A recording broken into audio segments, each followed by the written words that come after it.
भूतिया लड़का। गांव के पास एक पुराना उजड़ा हवेली था जिसे लोग भूतिया हवेली कहते थे।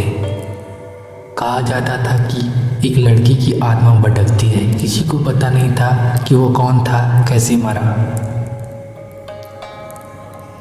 लेकिन लोग उसकी चीखें और रोने की आवाज़ें सुनते थे।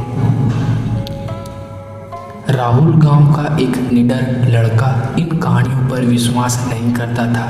एक दिन उसने अपने दोस्तों के साथ उस हवेली में जाने का फैसला किया। रात के समय राहुल और उसके दोस्त टॉर्च और कैमरा लेकर हवेली में घुसे।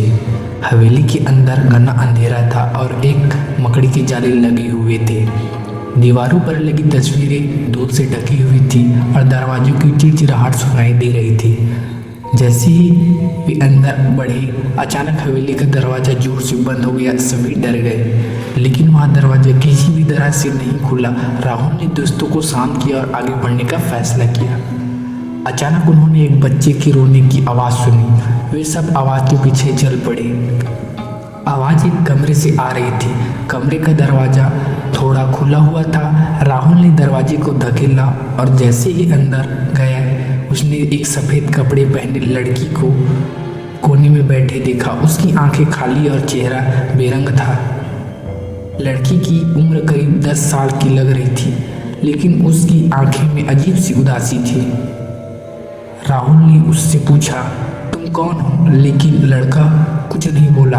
अचानक वह लड़का उठकर राहुल के पास आया और उसे छूने की कोशिश की। तभी हवेली की सारी खिड़कियां तेज हवा से खुल गई और चारों तरफ से अजीब हवाएं आने लगी।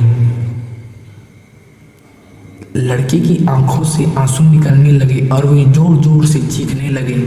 एक जोरदार चीख के साथ सब कुछ शांत हो गया।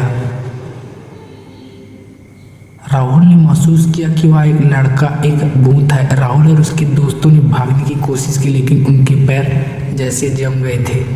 जब राहुल ने आंखें खोली तो वे सभी हवेली के बाहर थे। किसी को समझ नहीं आया कि वे बाहर कैसे आए, लेकिन राहुल को एक एहसास हुआ कि वह लड़का भी एक समय में इंसान था जिसे न्याय चाहिए था। उससे उस दिन से ठान लिया कि वह फिर कभी उस हवेली के पास नहीं जाएगा। गांव के लोग आज भी कहते हैं कि हवेली के अंदर उस लड़की की आत्मा अभी भी अपने सच का इंतजार कर